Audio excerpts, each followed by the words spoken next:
Ladies and gentlemen, this is TVP World. I'm your host Benjamin Lee, and welcome aboard the Eastern Express.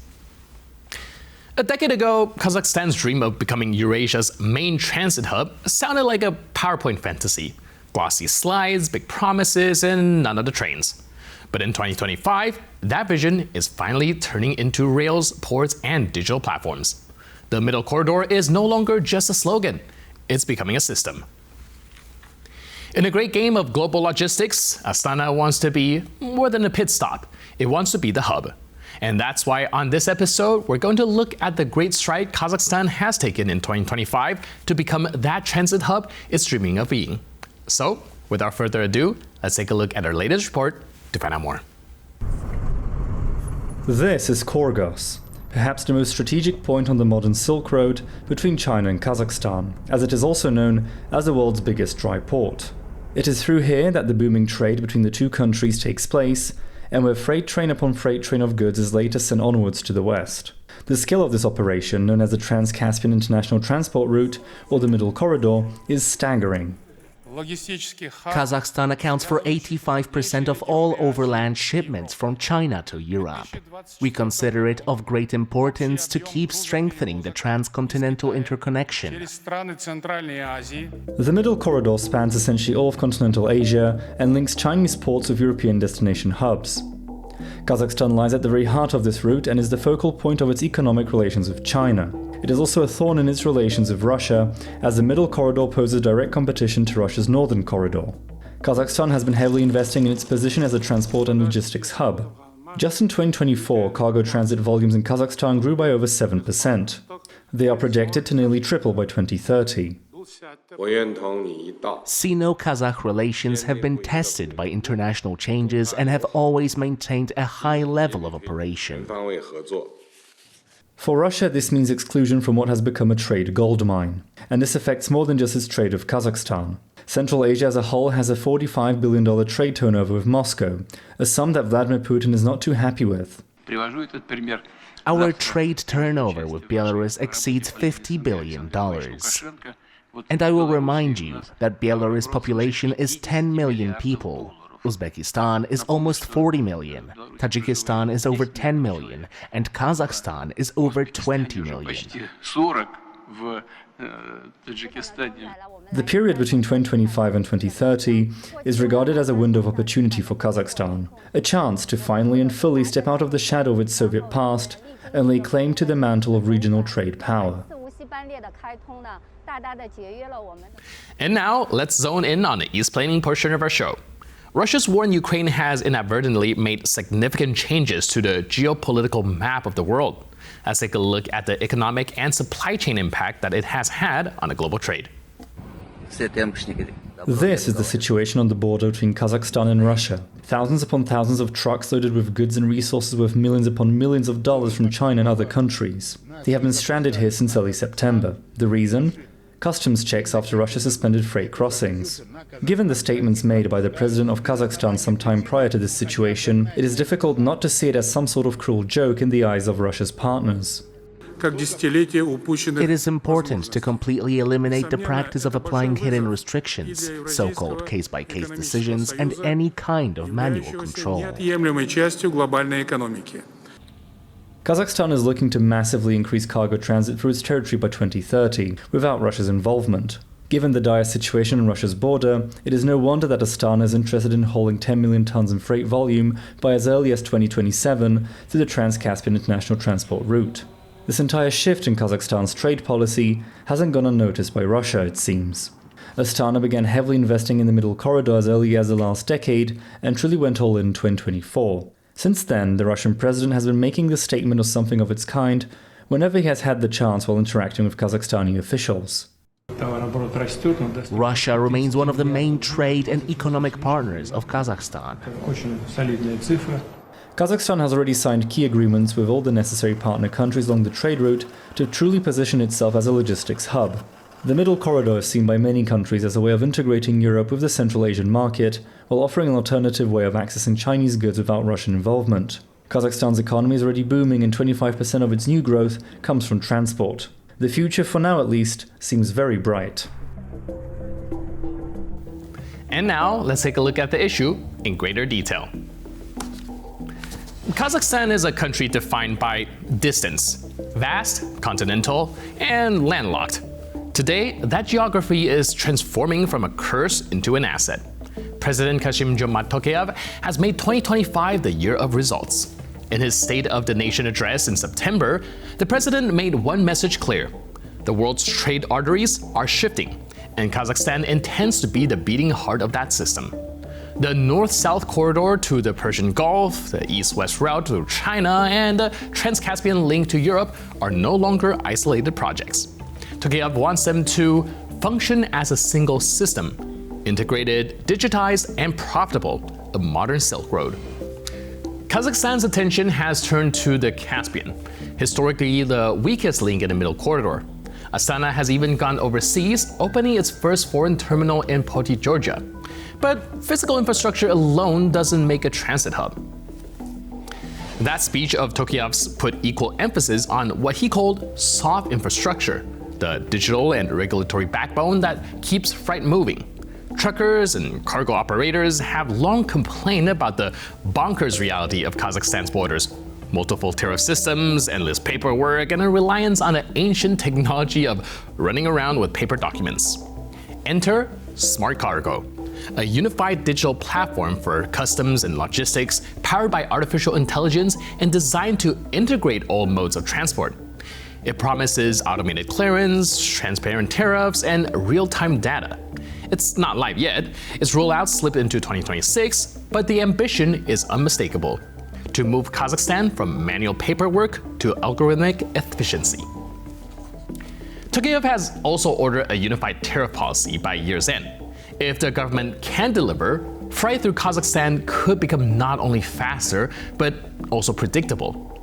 And in the logistic world, predictability is gold. Still, the most interesting twist in this story is how transit and natural resources are becoming intertwined.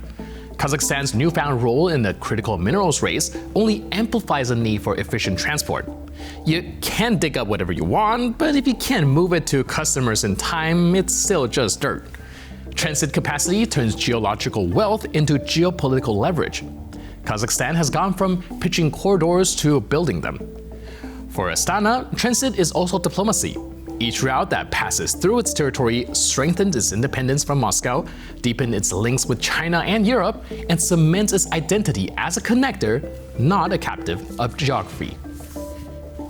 In a world where global supply chains are being rewired, the middle of Eurasia suddenly matters again. Kazakhstan is proving that even a landlocked nation can become a maritime player, with ports, platforms, and partners stretching from the Caspian to the Black Sea. The year 2025 may be remembered as the moment Kazakhstan's transit ambitions gain traction, pun intended. And now, here to shed more light on the issue is Bruce Pannier, a board member of the Caspian Policy Center. Hello and welcome to Eastern Express. Thank you. It's a pleasure to be here. So today we're once again examining Kazakhstan's ambition of becoming the transport hub of Eurasia. And my question would be, well, isn't it kind of very logical for them to do that geographically? And what took them so long? And what are some of the hurdles that has been overcome and able for them to kind of get back on track of doing this again? Oh, I think you made a good point by saying, why did it take them so long to do this? I mean, it was obvious just looking at the map that this should have been a role that they were fulfilling a long time ago. Part of it was just laziness, I suppose, is kind of a good word, or, at least accepting what was already there. When Russia was a viable transportation route between East and West, there was already railways and roads leading there, and everyone just kind of kept using the same railway lines and roads that they'd used even during Soviet days. There wasn't a huge amount of interest in developing the road and railway network within Central Asia outside of the Asian Development Bank. I mean, I have to give them credit. They developed the Central Asian Regional Economic Cooperation Project, which did start to build roads and railways. But like I said, when people thought about trade between China and Europe, the choice was, well, yeah, we can build all this new infrastructure, or we can just use the existing infrastructure that everyone's been using for years. Everyone knows each other down the line, who to call if there's a problem. So why do we want to invest hundreds of millions and now billions of dollars into building all this new infrastructure when what we want or what we need actually exists, even if it's not perfect, maybe not as modern as we wanted. Clearly, that's changed now. Russia's full-scale invasion of Ukraine meant that you couldn't use the so-called northern route through Russia.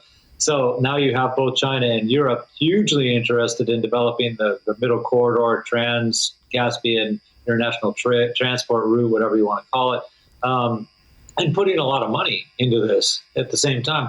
Now, if you look at where that is, there's a lot of countries involved in the Middle Corridor. You have to get through the South Caucasus, too. But if you're transporting goods from Europe to China or China to Europe, once you get to Central Asia, Kazakhstan is only one country. So there's only the one set of customs checks. You check it at the Chinese border. It goes all the way to the Caspian Sea. And then it gets across the sea to Azerbaijan before it has a check. Now, I don't want to exclude the other Central Asian countries, but the fact is, if you go on a more southerly route, then all of a sudden you have to bring goods into Kyrgyzstan, and then they go from Kyrgyzstan through Uzbekistan, and then they cross the border into Turkmenistan. And every time that happens, they get stopped at the border so that they can check the cargo on the train or truck. So Kazakhstan just is a much easier choice. All right. So do you think that the transition from these old routes, like you mentioned, people know each other, they already got used to how to transport things from point A to point B, now to this more ambitious, modernized system will come with any kind of friction, especially when it comes to the involvement of other countries instead of perhaps just one or two checkpoints? It seems inevitable. I'd mentioned that there's a number of different routes. If you went through the southern one, Turkmenistan is always kind of an obstacle in this. Things are held up. They're trying to ease the checks at the border. But just a couple of years ago, the standard practice in Turkmenistan was if you're driving a truck full of fruit or some other cargo, and you come from Uzbekistan, you get to the Turkmen border, it had to be unloaded, put on a truck that belonged to Turkmenistan and driven by a Turkmen driver, and then driven to the Iranian border, say, where it would be unloaded again onto a truck with an Iranian driver, an Iranian truck. These kind of things just hold stuff up.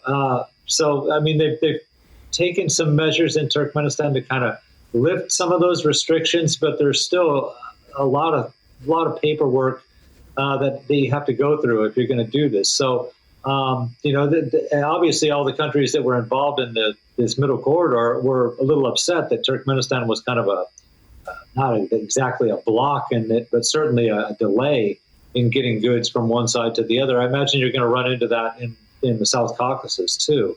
Given the different forms of government that exist between Armenia, Azerbaijan, and Georgia, it seems like there's only a matter of time before someone gets to one border with a load of goods and the other side decides it needs to be inspected extra carefully, and that holds it up for several hours.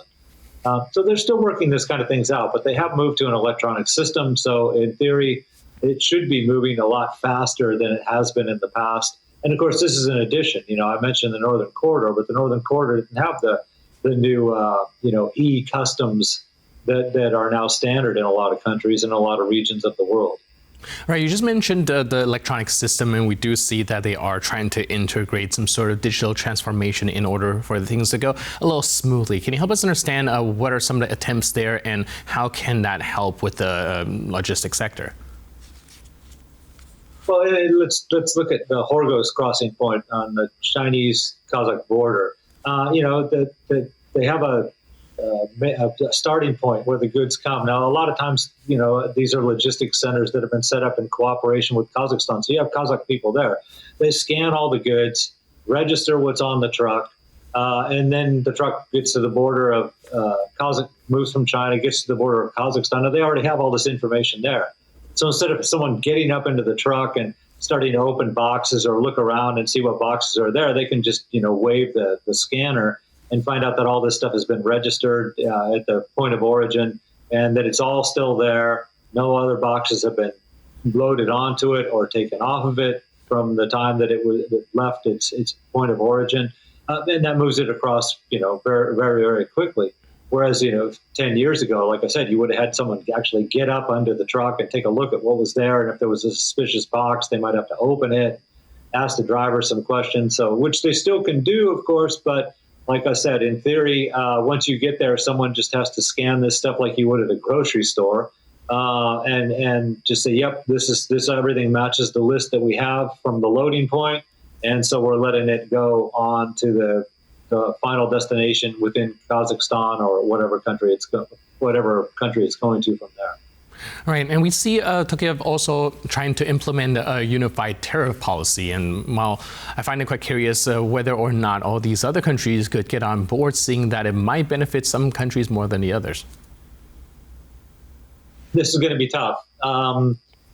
In theory, this should be easy for all of them to agree to, and they in principle, they all do agree to it. But then again, every country has its own rules. And every country wants to make money off this too. So for a country like Kazakhstan, which of course is the world's leading uranium producer and exporter, exports a lot of oil, other things like that. If they have a low tariff, it's not a big deal for Kazakhstan. It's not, that any money helps, obviously, but if their tariffs are lower, it's not going to be a big hit in the state coffers. Whereas in other countries where they don't make as much money, they don't have oil exports or uranium exports. Then you want to make as much money as possible, right? So, you have to look at, and you can easily claim that we need more money from tariffs because we have to do road construction and repair all the time in our country and things like that. So it's hard to get everyone totally on board with this because the infrastructure situations vary from country to country. And the financial situations and state revenue vary from country to country too. So trying to get everyone to agree to the lowest tariff possible is not always very easy. Right, it does sound like this project is as ambitious as there are many hurdles. This is not the first attempt, of course, of transforming the country in some sort of transport hub. What do you think about this attempt, and do you think that is going to be more productive than the previous one, seeing that there's a more kind of necessity to push towards this direction? Well, I think, just recent history would show the last 2 or 3 years that they're making huge efforts. I mean, Kazakhstan's railway lines have expanded phenomenally. They're transporting 6 times as much cargo as they were 3 years ago, which is still a modest amount, right? I don't want to give anyone the impression that they're transporting huge amounts. This year, it'll probably come to a little more than 5 million tons of cargo that go between China and Europe across Kazakh territory. But it's a start. And they said they're going to get to 10 million by 2027, which is probably true, and keep expanding from there. So, if it still looks modest on paper, but if you look at the numbers from 4 years ago, it's far greater now than it was then. And there's every reason to believe that given the new impetus, the new energy that's gone into developing the infrastructure so that the trade routes between Europe and China function as smoothly and quickly as possible, that this is going to be a big game changer. And it's not just, I've mentioned the northern route a lot of times, but when you look at what happened in the Red Sea with the Houthis, that also gave the Middle Corridor a big bump. Now, this was also, they could all of a sudden advertise themselves as this is a guaranteed route that goes all the way from East Asia into Europe, where there's no big problems. There's no sanctions on any of the countries involved in the trade. There's no danger from many militias or militant groups, along the way. So this is actually probably your best bet in bringing goods back and forth. And again, they've reduced travel time from weeks and even a couple months in some cases to just, a couple weeks now, 10 days, depending on where it's coming from and where it's going to. So travel time is much faster too. The maritime route, obviously, you can still ship a lot more by boat than you can by train. But the travel time between East and West, like I said, has gone down to, 14, 18 days from far western or far eastern part of China to getting it all the way across the Black Sea. So even by boat, if you put it on ship in China, it would take substantially longer amount of time, a month, more than a month, well, maybe up to 50 days to get there. So there's a lot of advantages to the Middle Corridor route. Kazakhstan's been the leader in trying to make this as easy and quick as possible. They continue to do so. They continue to make improvements. They continue to make repairs. So there's no reason to believe that by 2030, say, they won't be moving large amounts of cargo back and forth very, very quickly between East and West. All right, so like you mentioned, they have been making leaps and bounds when it comes to this aspect. Do you think that with this new transport hub, this will be attracting the attention of some of the major players and having a gravitational pool of other countries trying to get more involved?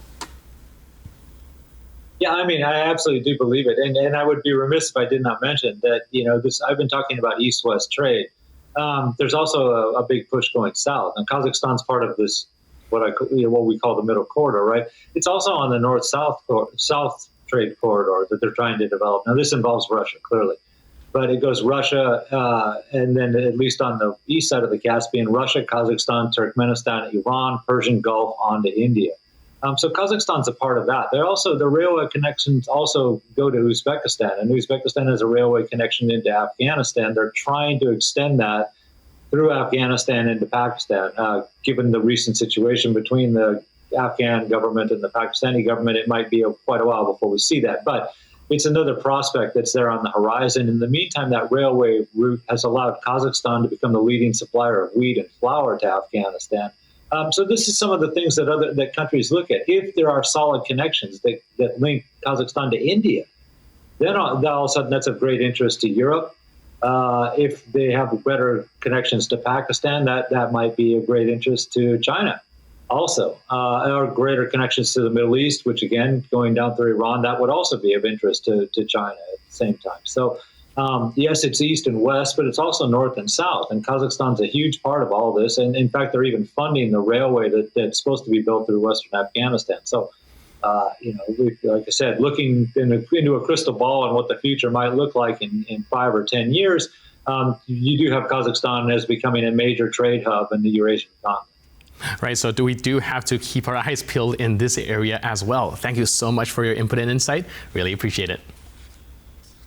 Thanks. It's always great to be here. And thank you for tuning into this edition of Eastern Express. But for more news, update, and commentary, please stay tuned to TVP World.